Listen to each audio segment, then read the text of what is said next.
हाय हाय बरकत अली साहब, आप?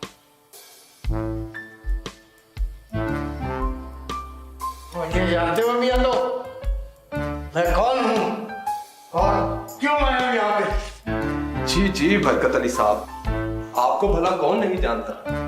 आप हमारे मोहल्ले की मशहूर समाजी शख्सियत हैं। आप हर खैर के काम में पेश रहते हैं। फिर तो तुम ये भी जानते होगे कि तुम्हारे वालिद से हमारे कैसे ताल्लुकात। जी जी बड़े करीबी ताल्लुकात रहे हैं। तुम्हारे वालिद साहब इल्म दोस्त और पढ़े लिखे इंसान, और मैं हमेशा उनकी इजाफी इंसानी खूबियों को कायल रहा हूँ। वो भी आपकी बहुत तारीफ करते हैं। और हमें तुम्हारे वालिद साहब के एक फैसले पर बहुत एतराज है। उन जैसा दूरअंदेश आदमी ऐसी गलती कर सकता। जी क्या मतलब? मैं कुछ समझा नहीं। बलूगत की इस उम्र में बच्चों को खास तवज्जो की जरूरत, खास तौर पर नौजवानों की आजाद रवि के धारे को मोड़ना बहुत जरूरी है। जी जी काश तुम्हारे वालिद साहब को मुलाजमत के सिलसिले में तुमसे दूर न जाना पड़ा। वालिदैन से दूरी और अदम तवज्जी औलाद पर बड़े मनफी असरात। आपको मुझसे कुछ शिकायत है? शिकायत? मियाँ हम आपसे बहुत नाराज और नाला हैं। हम सोच भी नहीं सकते थे कि आप ऐसे नौजवान साहब। मियाँ जवानी हम पर भी आई थी, लेकिन इस तरह मुंह फाड़ कर नहीं आई। जी बैठो। गजाला ने खास तौर पर तुम्हारी शिकायत की है। गजाला? कौन गजाला? ज्यादा मासूम बनने की जरूरत नहीं है। मैं वजाहत साहब की लड़की की बात कर रहा हूँ, जिनकी कोठी सड़क के उस किनारे है। तुम रोजाना जाकर उनकी बैल्कनी के सामने खड़े हो जाते हो। तुम उसे ताकते रहते हो। ऐसा लगता है जैसे तुमने बच्ची पर कर्फ्यू लगा दी। उसका कमरे से बाहर निकलकर बैल्कनी में आना दूर। बस बस, मैंने जो कहना सुना था कह दिया। शराफत और नेकी में ही फलाह। उम्मीद है कि तुम अपनी इस्लाह करोगे।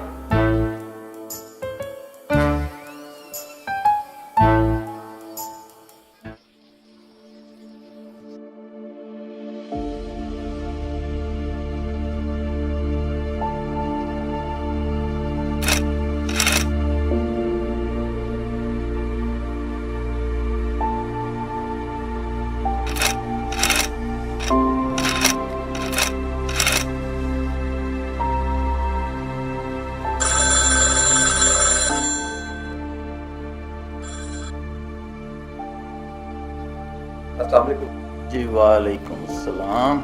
क्या हाल है बेटा? जी अबू मैं कह रही हूँ बेटा आपकी पढ़ाई कैसी जा रही है? अबू बहुत अच्छी जा रही है। कॉलेज के साथ साथ मैं ट्यूशन भी ले रहा हूँ। शाबाश बेटा, I am really proud of you. मुझे आप पे बहुत ज़्यादा फ़ख्र है। बस बेटा एक बात याद रखना, आप हमारी अकलौती औलाद हो। हमारे बाद सारी जिम्मेदारियाँ आपके कंधों पर होंगी। अबू मैं आपको कभी मायूस नहीं करूँगा।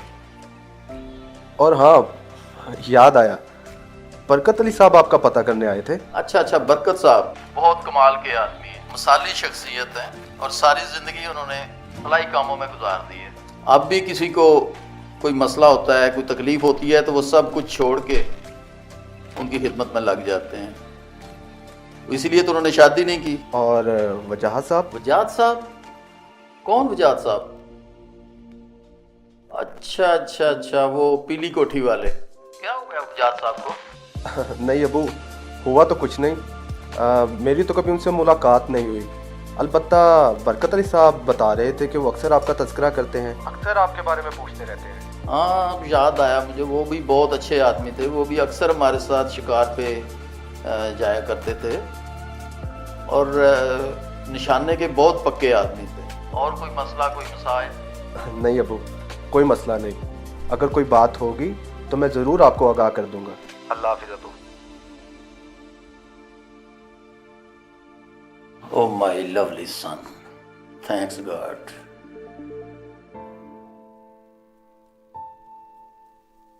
हाँ भाई, क्या चल रहा है? गर्मा गर्म चाय पियो और मुझे ये बताओ कि अब्बू से बात हो गई? जी हो गई। तो कैसा रहा फिर? सब ठीक है। उन्हें इस बारे में कोई खबर नहीं। बरकत अली साहब तो है ही मशहूर समाजी कारकुन, उन्हें तो सारा मोहल्ला जानता है। मैं दरअसल वजह साहब के बारे में जानना चाह रहा हूँ। वो मेरे वालिद साहब के पुराने शनासा हैं, मगर उनकी बेटी गजाला, मुझे कुछ समझ नहीं आ रहा। मेरा तो उनके घर आना जाना नहीं, बल्कि रोजाना मैं वहां से गुजरता भी नहीं। अबे घोंचू, यही बात तो तुझे समझ नहीं आ रही। क्या क्या मतलब? कोई चाह रहा है कि तू वहां से रोज गुजरे। कौन चाह रहा है? अबे वही तो चाह रही है जिसने तुझे पैगाम भेजा है। जनाब, पैगाम नहीं आया, शिकायत आई है। मेरे भोंदू राम, ये शिकायत नहीं है बल्कि पैगाम है। यार तू मेरा एक काम तो कर। हाँ बोल, मैंने पहले कभी तुझे ना की है? यार ये बात तो पक्की है कि वो लड़की मुझे बहुत अच्छी तरह जानती है। तू किसी तरह आने बहाने पता तो कर कि आखिर ये लड़की है कौन। चल ठीक है, मैं पता करता हूँ, लेकिन सिर्फ तेरे लिए। चाय पी।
आज पकड़े गए ना, अब चलो ना जरा मेरे साथ। हाँ मियाँ, हम आपका एहसान तो मान रहे हैं कि आपने मुकम्मल तौर पर अपनी रविश तो नहीं बदली, लेकिन कुछ तो ठीक हो गए हैं। चलो शुक्र है। अरे हाँ हजरत, बोलिए तो सही, क्या पैगाम लाए हैं? तुमने हमारी बात की लाज तो रख ली और गजाला के घर के चक्कर लगाना छोड़, मगर फिर भी पूरी तरह नहीं। मगर ये क्या, तुम एक रास्ता छोड़कर दूसरे रास्ते पर चल पड़े। कान सीधे हाथ से पकड़ो या उल्टे हाथ से, बात तो एक ही। और हाँ, ये बात भी मुनासिब नहीं, लिहाजा यहाँ तुम्हारी सरजनिश करना मेरा फर्ज है। अरे बरकत अली साहब, आप खुलकर बात कीजिए, अब मुझसे क्या कुताही हो गई है? और मियाँ ये क्या बात, घर का पीछा छोड़ा तो बस का रूट पकड़ लिया। क्या ये हरकतें शरीफ जादों को जेब देती हैं? बस? कौन सी बस? कौन सा रूट? यहाँ क्या ये जरूरी है कि जिस बस में गजाला बेटी सफर करे तुम भी उसी में सफर करो? अच्छा, वो बस? मियाँ बस वह सब कुछ नहीं। अरे तुम्हारी रगों में शरीफ खानदान का खून दौड़ रहा है, इसलिए हम तुम्हारी इस्लाह करने की कोशिश कर रहे हैं। मियाँ किसी के पास इतना वक्त नहीं है कि वो दूसरों के मामले में कूदता फिरे। बरकत अली साहब, आप मेरा यकीन मानिए, ये जो कुछ भी हो रहा है इत्तेफाक से हो रहा है। मेरा हरगिज ये मकसद ना था कि किसी का पीछा करूं। मियाँ ये इत्तेफाक बार बार नहीं होना चाहिए, और मैं सख्त रवैया इसलिए इख्तियार नहीं कर रहा कि तुमने अभी तक बराह रास्त कोई ऐसी वैसी हरकत नहीं की।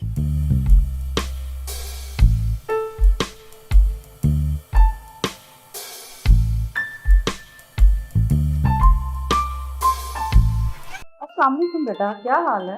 वालेकुम अस्सलाम अम्मी जान, मैं बिल्कुल ठीक हूँ। आप कैसी हैं? ठीक हूँ बेटा। क्या कर रहे थे? कुछ नहीं, अभी कुछ देर बाद अकेडमी जाना था, इंतजार कर रहा था। ओह अच्छा अच्छा, खाना खा लिया तुमने? जी अम्मी जी, खा लिया। वहाँ कोई मसला मसाइल तो नहीं है? मसला? नहीं अम्मी, कोई मसला नहीं। आप बताएं, आप कैसी हैं, अब्बू कैसे हैं, और वहाँ घर में कोई मसला तो नहीं? क्या करूँ बेटा, तुम्हारे अब्बू की अपनी मसरूफियत है और घर के मामला सारे मैंने देखी हैं। वो क्या? क्या कोई मसला है?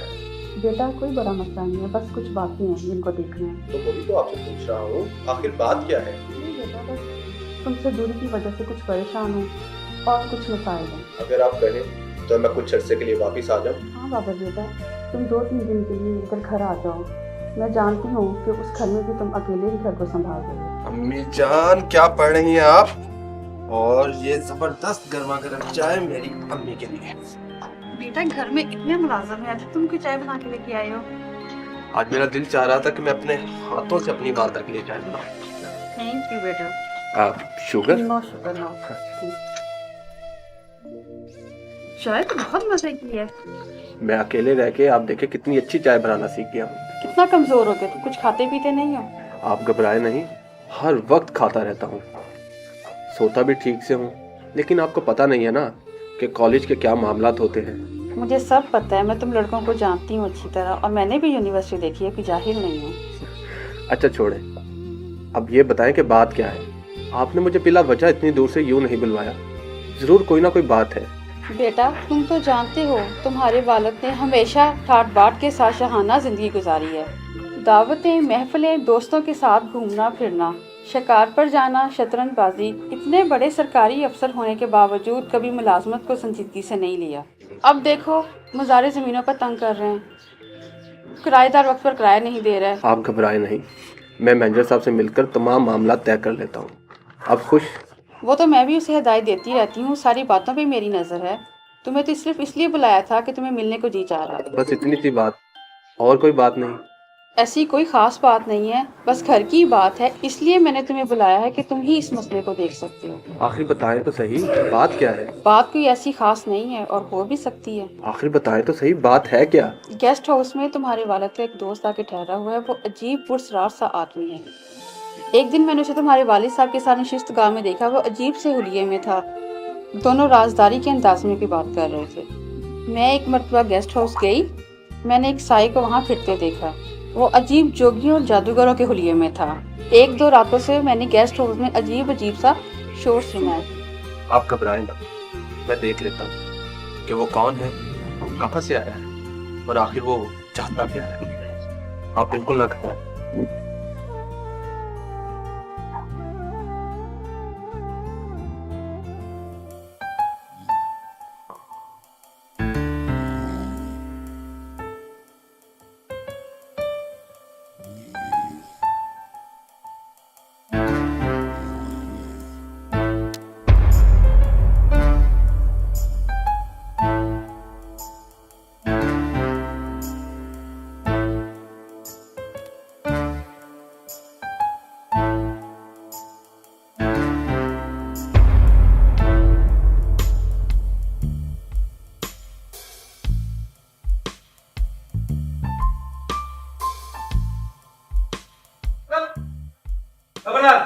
मिलने की कोशिश मत करना, मेरी सारी जिंदगी जंगलों में गुजरी है। मेरे कान गड्ढे की तरह हसास हैं। तो आगे बढ़ो।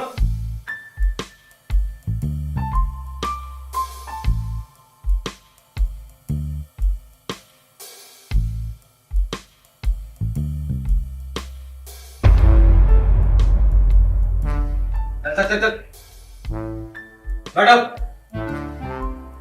ओए इधर ही उधर।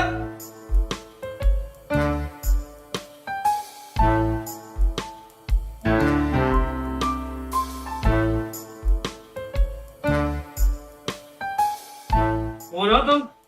क्या करने आए हो? तुम्हारी जरूरत कैसे हुई अंदर आने की? तुम जानते नहीं मैं कौन हूँ?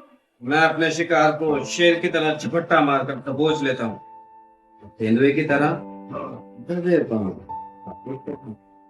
पता चला कैसे तुम्हारे सर पर आ पहुंचा?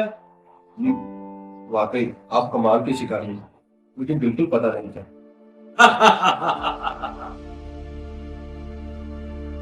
तुम जानते हो मैं कौन हूँ? मैं लोमड़ी की तरह मक्कार हूँ, चीते की तरह फुर्तीला हूँ, आपसे नजर रखता हूँ, बंदरों की तरह ताक पर चढ़ जाता हूँ, शेर की तरह हमला करता हूँ और गेंडे की तरह जमीन से आहट भी सुन सकता है। नडर हाथी की तरह दुश्मन को पटक देता हूँ। आप में कोई इंसानी खसूसियत भी है कि नहीं? मतलब मेरे वाली साहब भी शिकारी है, लेकिन वो मुकम्मल इंसान है, उनमें जानवरों वाली कोई खसूसियत नहीं है। अच्छा, तुम्हारे वाले साहब भी शिकारी हैं। क्या नाम है उनका? याद नहीं। वाह, ये तो कमाल हो गया। तुमने पहले क्यों नहीं बताया मुझे कि तुम शुजात अली खान साहब के बेटे हो? मुझे तुम्हारी तो तलाश थी, बल्कि यूं समझो मैं तो आया ही तुम्हारे लिए था। मेरे लिए? हाँ भाई हाँ, मेरा नाम रिटायर्ड सूबेदार शेफिल है। मैं जंगलों का खोजी तो हूँ ही, पर मैं इंसानों की कुंजियों का भी मालिक। जी हाँ, कल लंच टाइम पे आपके वालिद साहब के साथ साथ आपके साथ खाना था। मुझे थोड़ा सा वक्त दे, शायद आपका जायजा बना। चल शेफिल।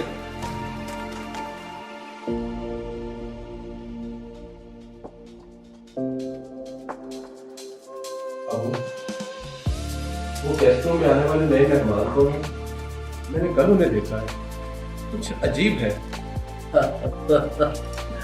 हाँ, जरा मुख्तलिफ इंसान है, लेकिन बहुत अच्छे शिकारी हैं।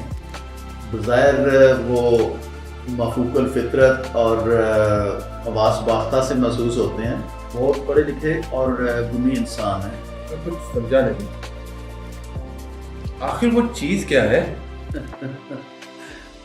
बेटा अभी वो आने वाले हैं, आपको तो पता चल जाएगा कि वो कौन है और क्या करते हैं। पकड़ लिया, पकड़ लिया।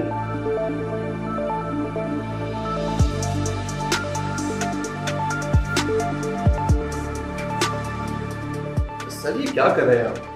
मैं अभी नहा कर आया हूँ। खामोश रहो। जी अच्छा।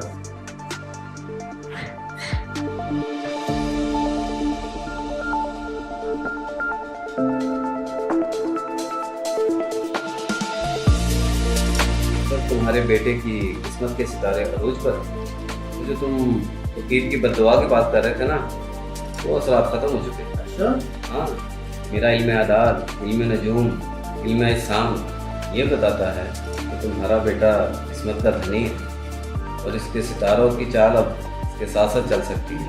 अगर ये अगर क्या? मेरा इल्म इस्साम और इल्म हैत ये बताता है कि सिकंदर आजम का जिस्म दिमाग के साथ लाखों सिकंदर पैदा होते हैं, मगर फातेह सिकंदर आजम कोई नहीं बनता।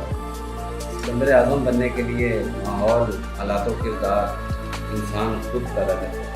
आप सही कह रहे हैं। हाँ सर, आप मुझे ज़रा अपने बेटे के साथ बात करने का वक्त देंगे? वो नहीं, जरूर। हाँ भाई, तुम्हारी गर्दन पे जो सुर्ख तिल का निशान है, ये क्या चक्कर है? पहले देखा, कुछ रोज पहले मैंने नहाते हुए देखा है। वो कौन? आप किसकी बात कर रहे हैं? ये तो मैं नहीं जानता, मगर तुम्हारी जिंदगी में बहुत बड़ी तब्दीली या रोनुमा हो चुकी है या होने वाली। इस बात का क्या मतलब? कुछ भी हो सकता है, प्यास गालिब है। कुछ ऐसा रोनुमा हो रहा है या हो सकता है जो तुम्हें ज़हनी तौर पर या जज्बाती तौर पर तब्दील कर दे। ऐसा लगता है कोई शख्स तुम्हारा मुंतज़िर कदमों की आहट सुन रहा, कोई धीरे धीरे बेतरफा।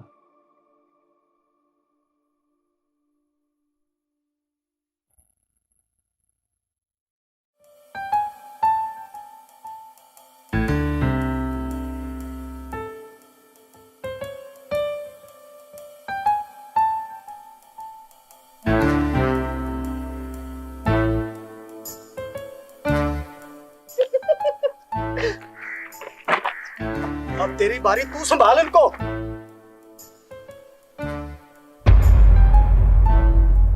क्या ये मुमकिन नहीं है कि तुम उस मासूम लड़की गजाला का पीछा करना छोड़ दो? अरे मियाँ, तुम इस तरह की हरकतों से उसे बहकाने में कामयाब नहीं हो सकते। ये जो तुम अपना वक्त बुरी बातों में बर्बाद कर रहे हो, क्या ये अच्छा हो कि तुम अपना वक्त तालीम पर सर्फ करो और आला तालीम हासिल करके माशरे में एक अच्छा मकाम हासिल कर सको? फरमाइए, अब मुझसे क्या खता हो गई है? क्या ये जरूरी है कि जिस एकेडमी में गजाला ने दाखिला लिया है तुम भी वहां दाखिला लो? अरे ये शहर एकेडमियों से भरा हुआ है, किसी और एकेडमी में जाकर दाखिला ले लो। आप मेरा यकीन मानिए, अगर मुझे पता होता कि गजाला उस एकेडमी में पढ़ती है तो मैं कभी उधर का रुख ना करता। मगर अब मैं क्या कर सकता हूँ, मैंने पूरे सेशन की फीस जमा करवा दी। और वैसे भी वहाँ पे और भी सैकड़ों लड़कियाँ तालिबे इल्म हैं। मियाँ, मैं मानता हूँ कि तुम बहुत चालाक हो और कोई ऐसी हरकत नहीं करते कि मैं तुम्हें रंगे हाथों पकड़ के सजा दे सकूं। वो क्या कहते हैं कि पूत के पांव पालने में। अरे मियाँ, तुम अपनी चर्ब जबानी से मुझे बेवकूफ नहीं बना सकते। अगर तुमने कोई ऐसी वैसी हरकत की फिर मुझसे बुरा कोई ना होगा। अरे बरकत अली साहब, ऐसी वैसी कोई बात नहीं है। आप बिला वजह मेरी किसी बात से बदगुमानी का शिकार हैं। मैं आपकी बहुत इज्जत करता हूँ और आपका हुक्म सर आंखों पर। बेटा, मैं जो कुछ कहता हूँ और जो कुछ करता हूँ वो सिर्फ तुम्हारी भलाई के लिए करता हूँ। अगर कुछ बुजुर्गों की बातें नौजवानों को बुरी लगती है, पर क्या करें, बुजुर्गों की इन बातों में सच्चाई है। याद रखो बेटा, तुम अपने वालिद की वजह से मुझे बच्चों की तरह अजीज हो। अच्छा, बस मैं चलता हूँ।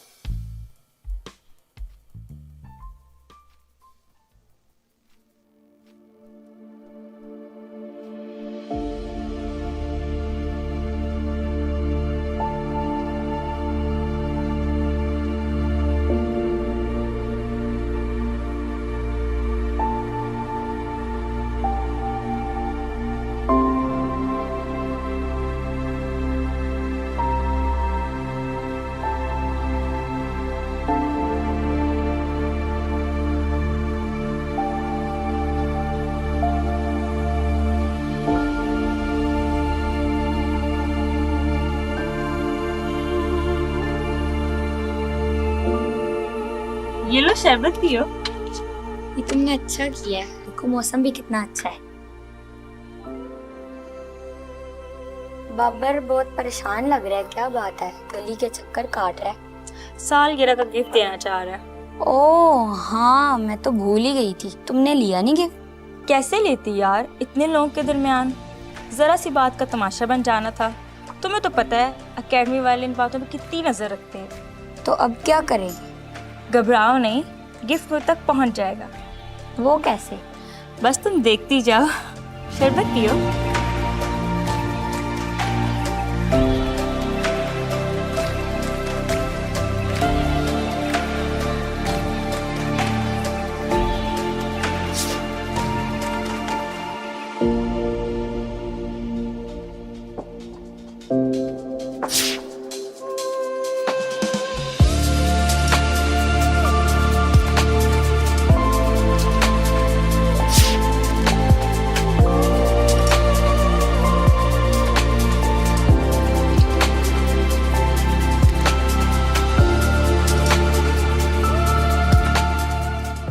कौन है भाई?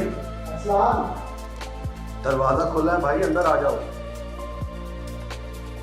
हाँ जी, क्या हाल है? कैसे हो? यार ये गजाला को अभी तक दिया नहीं। नहीं यार, एकेडमी में लड़के लड़कियों को मिलने की और बातचीत करने की इजाजत नहीं होती। तो ये कौन सी बड़ी बात है? कोई मौका देख के उसको पकड़ा देते। यार मैंने कोशिश तो बहुत की, लेकिन मौका ही नहीं मिला, वो अकेली नजर ही नहीं आई। तो यार किसी लड़की के हाथ भिजवा देते। मैंने इशारों इशारों में गजाला से बात की, उसे गिफ्ट पैक भी दिखाया कि किसी तरह वो वसूल कर ले या वो अपनी किसी सहेली को भेज दे, लेकिन उसने मना कर दिया। यार वो तुमसे कहीं नाराज तो नहीं है? नाराज? नहीं नहीं। तो आखिर फिर वो क्या चाह रही है? पता नहीं यार, पता नहीं उसके जहन में क्या है। चले देखते हैं, टेंशन न ले, जो होगा बेहतर होगा। तेरी यादों को सनम दिल से भुलाऊं कैसे, एक नया खाका नया नक्श बनाऊं कैसे, कांटे कांटे से लड़ूं लेता हूँ खुशियां, उन हाथों का रजा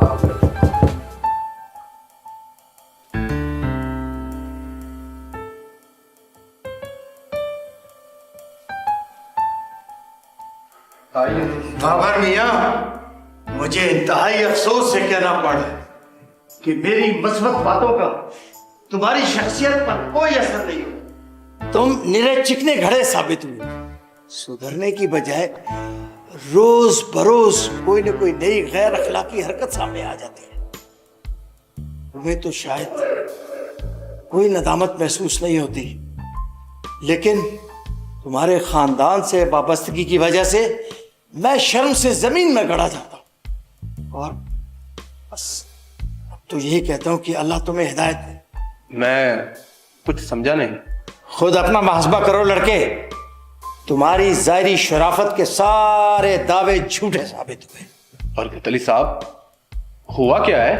आज तुमने इंतहाई गिरी हुई हरकत की है। किसी भी शरीफ खानदान के लड़के को ऐसी बातें जेब नहीं देती। मैं तो अभी भी नहीं समझा कि आप किस हरकत की बात कर रहे हैं। यकीनन आपको कोई गलत फहमी हुई है। बाबर मियां, अल्लाह के फजलो करम से मुझ में इतना फहम है कि मुझसे कोई गलती नहीं होती। और हाँ मियां, ज्यादा बातें बनाने की जरूरत नहीं है। गजाला का गिफ्ट मेरे हवाले करो कि मैं उसे दे दूं। कौन सा गिफ्ट? किस गिफ्ट की बात कर रहे हैं आप? बहुत खूब। वो गिफ्ट जो गजाला ने अपनी दोस्त के लिए तैयार किया था, वो जरा देर के लिए इधर क्या हुई, तुम वो गिफ्ट ले उड़े। अच्छा अच्छा, वो गिफ्ट गजाला का था? नहीं नहीं, तुम्हारे दादा जान का था। ओहो, किसी की चीज बिला इजाजत उठाना, और वो भी किसी नामहरम की, गुनाह कबीरा है। अल्लाह तुम्हें कब हिदायत देगा। तुम्हारे खानदान से वाबस्तगी की वजह से मेरी तो नाक ही कट गई। रुकिए रुकिए, यकीन मानिए, वो पैकेट मुझे लावारिस पड़ा हुआ मिला था। क्लासरूम में खाली पड़ा था, कोई बताने वाला नहीं था कि ये किसका है। वाह, क्या बात है आपकी मासूमियत की। अरे मियां, आप जैसे मासूम तबीयत लोग तो सदियों में पैदा होते हैं। आप अपनी मासूमियत में लड़कियों के घरों के दरवाजे तक पहुंच जाते हैं और वहां से उनका पीछा करते हुए दरसगाह चले जाते हैं उनकी। वाह, क्या भोलपन है। आप दूसरों की चीजें उठा लाते हैं और आपको पता भी नहीं चलता कि ये किसकी है। मियां, कोई आप जैसा पागल हो जो बाहर से चीजें उठाकर अपने घर ले आए और अपने घर की कोई चीज बाहर ना। मियां, आप जल्दी से गजाला का गिफ्ट ला कर दो। मैं उसे तसल्ली देकर आया हूं। वो बहुत परेशान है कि कहीं तुम उसकी चीजें दिखाकर उसे बदनाम ना करो। चलो जल्दी करो, जल्दी जल्दी, शाबाश।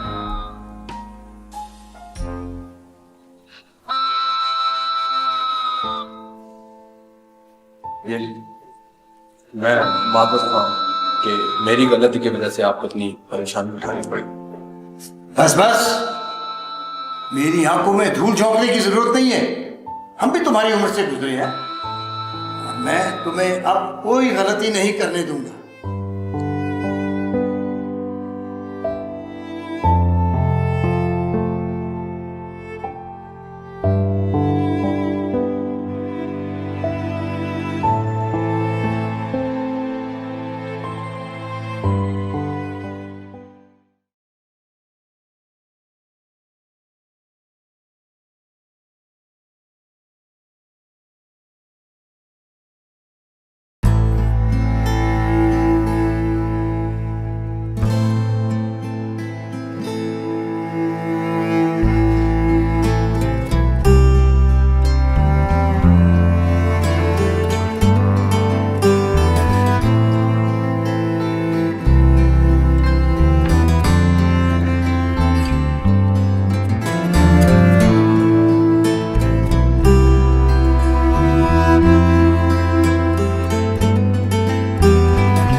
यार वो डैडी ने। अरे यार तुम परेशान क्यों हो? कुछ नहीं यार, बस ऐसे ही ख्याल आ गया था।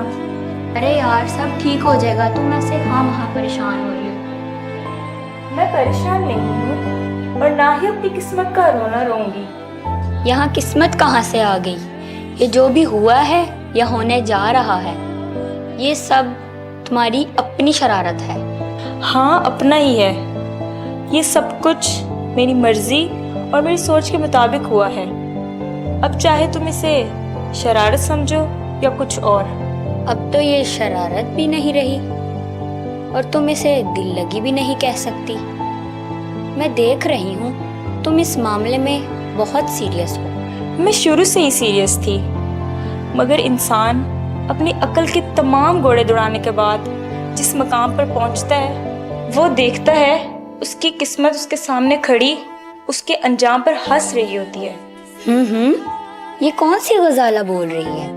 इतना संजीदा तो मैंने तुम्हें कभी नहीं देखा।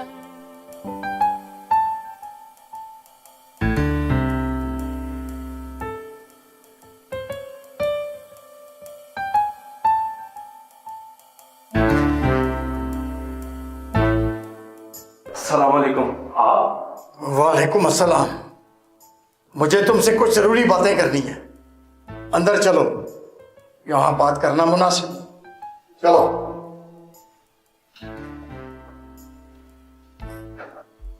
हाँ यार,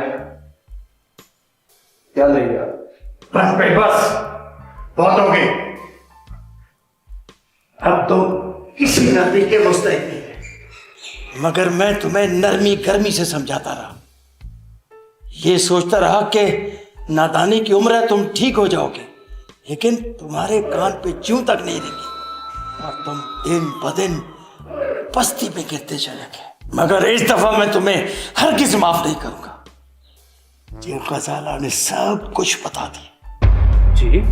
मुझे गजाला ने बताया कि तुम हर वक्त उसके घर के इर्द गिर्द चक्कर लगाते। गजाला ने मुझे रो रो कर बताया आज मेरे डैडी घर पे नहीं है और मुलाजमा भी छुट्टी पर गई हुई है, मैं घर में बिल्कुल अकेली हूं। गजाला को डर है कि बाबर कहीं मेरे घर की पिछली दीवार कूद कर अंदर ना आ जाए। वो तुमसे बहुत ज्यादा खौफजदा है, उसने रो रो के अपना बुरा हाल कर लिया। जी? खामोश, अब मैं तुम्हें कोई और मौका नहीं दूंगा। मैं बड़ी मुश्किल से गजाला को चुप करवा के आया। बेचारी इज्जत के खौफ से ये बात किसी को भी नहीं बता सकती। मैंने गजाला को तसल्ली दी है कि जब तक तुम्हारे वालिद वापस नहीं आ जाते मैं तुम्हारे घर पे पैरा दूं। मैं तुम्हें आखिरी बार वार्निंग दे रहा हूं, अगर तुमने गजाला के घर में घुसने की कोशिश की मैं तुम्हारा मुंह तोड़ दूंगा।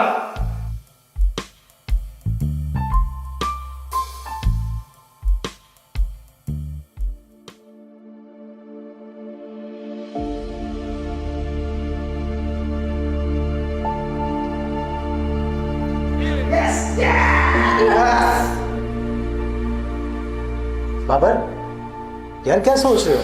यार कुछ समझ नहीं आ रहा कि क्या करूं। यार तुम तो कहते थे कि गजाला को हासिल करना मेरी जिंदगी की सबसे बड़ी ख्वाहिश बनता जा रहा है, और तुम कहते थे कि मौलाना को देख के तुम्हें ऐसे महसूस होता है कि जैसे किसी दश्ते बलाखेज में भटके प्यास से निढाल किसी मुसाफिर को मौलाना किसी पुशीदा नखलिस्तान के ठंडे और शीरी चश्मे तक पहुंचाने आ गया हो। यार बात तो तुम्हारी ठीक है, लेकिन आज तक जो होता आया है वो सब एक हद के अंदर था। अब रात के अंधेरे में दीवार फैलांग कर किसी लड़की की महर में दाखिल होना मुझे कुछ नामुनासिब बल्कि अपनी हदूद से बहुत आगे निकली हुई बात लग रही है। यार कहते तो तुम बिल्कुल ठीक हो, लेकिन अब ये बात किसी संजीदा मोड़ पर आ गई है और इस शक्ल में तुम इसे किसी शरारत का नाम नहीं दे सकते। इसी बात पर तो मैं भी परेशान हूं। यार तुम परेशान नहीं हो, और वैसे भी गजाला कोई नासमझ लड़की नहीं है, उसने कुछ सोच समझ के तुम्हें बुलाया है। और हाँ, अगर कोई मसला हुआ भी तो मैं उसके घर से ज्यादा दूर नहीं होऊंगा, और अगर कोई मसला होता भी है तो मैं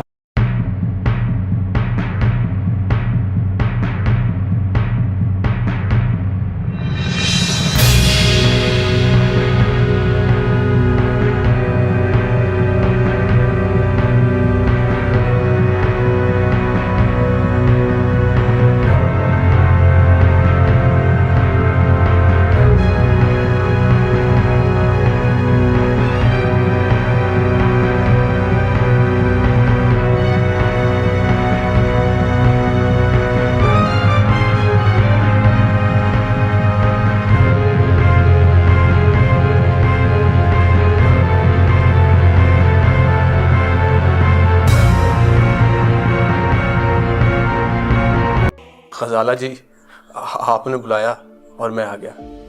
मैं आपकी शुक्रगुजार हूँ बाबर साहब, जो आपने मेरे जज्बात की पजराई की। क्या अंदर नहीं बुलाएंगे? अब आप मेरी वजूद का हिस्सा हैं, मेरी हर सांस, मेरी रूह और मेरी ज़ात के अंदर हैं। क्या मुझ पर एतमाद नहीं? है, अब आप नहीं तो कुछ भी नहीं, पर ये फासला तो कुछ भी नहीं। मगर मेरी हया इजाज़त नहीं देती, शायद आपकी भी गैरत गवारा ना करे। आप ठीक कह रही हैं, मैं भी इसी एहसास के साथ यहाँ आया था। मुझे अफसोस है कि बरकत अली साहब के खुलूस और ख़ानदानी पासदारी का मैंने बहुत नाजायज़ फ़ायदा उठाया। मुझे भी एहसास है, आपसे ज़्यादा कसूरवार तो मैं हूँ। ये कहानी आपने नहीं, मैंने शुरू की थी, मगर मैं क्या करती, मैं अपने दिल के हाथों मजबूर थी। शुरू में तो ये सिर्फ एक शरारत थी, मगर बाद में बात बढ़ गई। तो अब आप क्या चाहती हैं? हमारा मिलना बहुत ज़रूरी था, चाहे ये आखिरी मर्तबा हो या हमेशा के लिए। मैं तो चाहता हूँ कि ये हमेशा के लिए हो। इस वक्त इस तरह बरकत अली साहब का इस्तेमाल करते हुए मुझे यहाँ आना खुद ठीक नहीं लग रहा। हमें बरकत अली साहब के हलूस को खराज तहसीन पेश करना चाहिए। आपके वालिद और मेरे वालिद की मुलाकात बहुत ज़रूरी है, और ये काम बरकत अली साहब से बेहतर और कोई नहीं कर सकता। मैं किसी न किसी तरीके से उनके सामने अपनी रजामंदी का इजहार कर दूंगी। शुक्रिया। क्या अब भी मैं अंदर नहीं आ सकता? नहीं, अब तो हमारे रिश्ते का तकद्दुस और भी ज़्यादा बढ़ गया है।